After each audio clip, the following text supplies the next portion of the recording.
the Rebel Capitalist Show.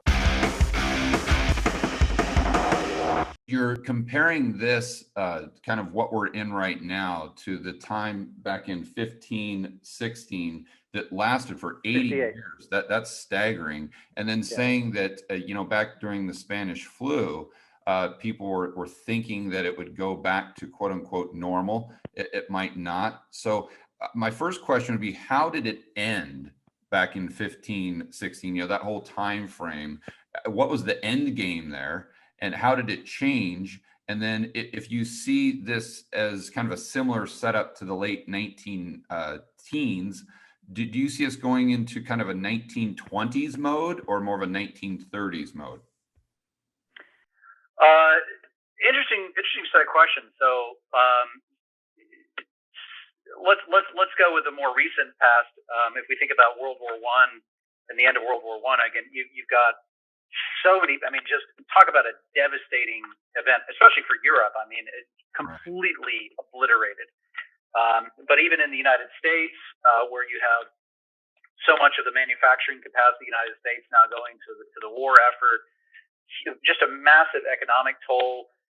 What they had to do with taxes, what they had to do with the debt and the deficit as a result of that, and people were just sick of it. And then on top of that, now 50 million people worldwide, perish from the Spanish flu. So many people get it, and they had the same thing. They were wearing masks, and there's a lot of paranoia and all these things as a result of that. So then all of a sudden, what do? They brought in the Federal Reserve, and the Federal Reserve printed an enormous amount of money, right? Which is exactly what they're doing now. They printed an enormous amount of money, and they financed this massive asset boom that eventually collapsed and caused the worst depression. Really that certainly the worst depression in modern history in the West, in the United States, if you don't count the hyperinflationary episodes and and so forth. But for Western civilized advanced nations, it's a terrible time. Right. The biggest thing is though. Meanwhile, you had, Germany was bankrupt, and you had the rise of the Nazi Party and Adolf Hitler during all that. So essentially, the fallout of World War I is essentially what caused World War II, and all the things that resulted that, the atomic bomb, to take it a further step, Bretton Woods, the dollars. Right, exactly. I was actually going to get to that. It's like really the pronouncement of the United States is, being the head of the global banking order at that point, creating Bretton Woods and the system, where everything was based on the dollar, and even to this day, even though we got off Bretton Woods formally and everything is fiat and free floating now, the United States is still in theory the top dog, although that's going to change here. It's already changing, right in front of our very eyes. I think in the case of the Dutch Revolt, which really goes back to the mid 1500s, 1560s, really all the way to the mid to late 1640s.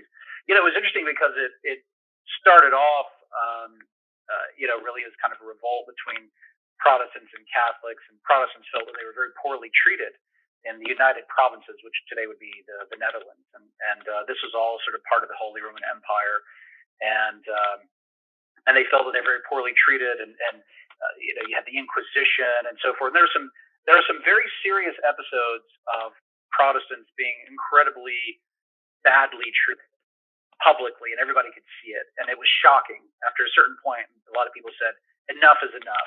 These people are getting tortured, they're getting killed, too many Protestants getting killed, it's unjust, it's not fair.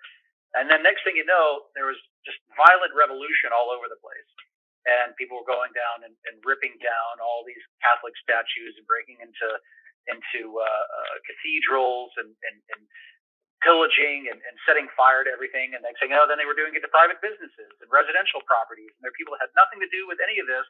Right. And suddenly their house is on fire, and they're like, what is going on? And the lady who was regent for the United Provinces, for I think it was probably Charles V at the time, and she wrote a letter and she said, everything is now accepted in the United Provinces except the Catholic religion.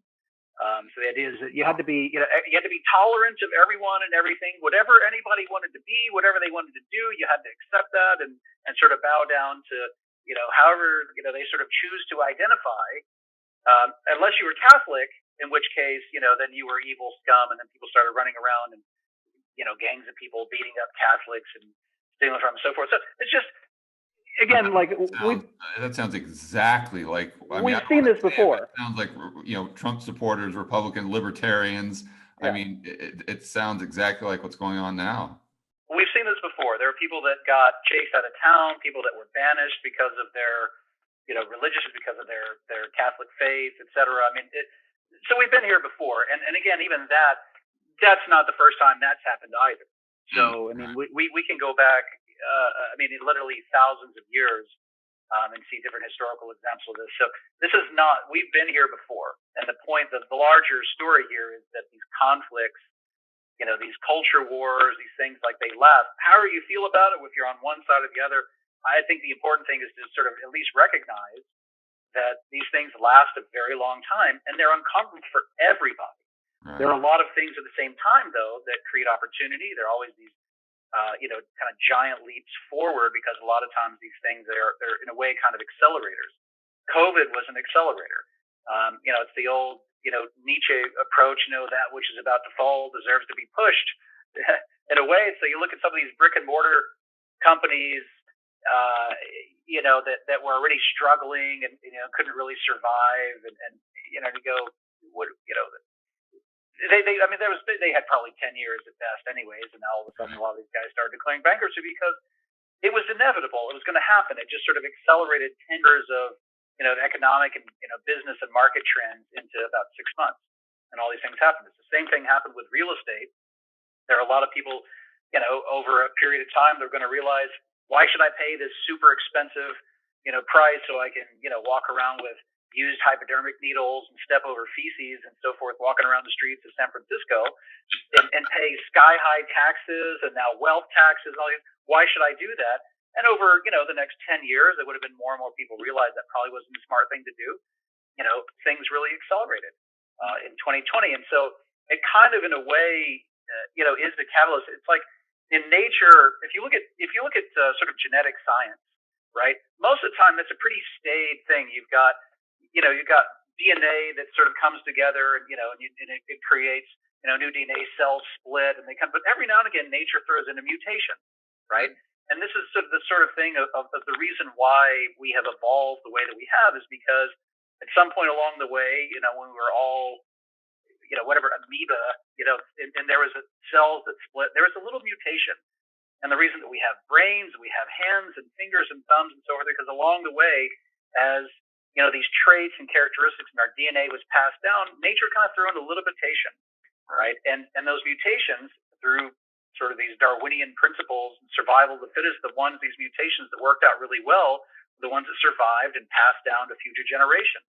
And in a way, that's kind of what this is. It's like these trends over long periods of time were, in many respects, like how nature, cells split and DNA comes together and so forth. But something like COVID, where basically everything we saw in 2020 was like this weird anomalous mutation that got thrown in there, and we just sort of incorporated all of that into our collective DNA, and we make the best of it, right? And it's from that's the sort of stuff we had to wait. You've got to sort of reinvent yourself. You've got to reinvent your business. You've got to, kind of engage in different ways and all this stuff. And so that just sort of becomes a little bit part of who we are, because it doesn't go back to normal. It never goes back to normal. Nothing ever really goes back to normal. You can go back thousands and thousands of years ago. I mean, Rome never went back to normal. The Byzantine Empire never went back to normal. Mongolian Empire never went back to normal. Nothing ever goes back to normal. And that's okay.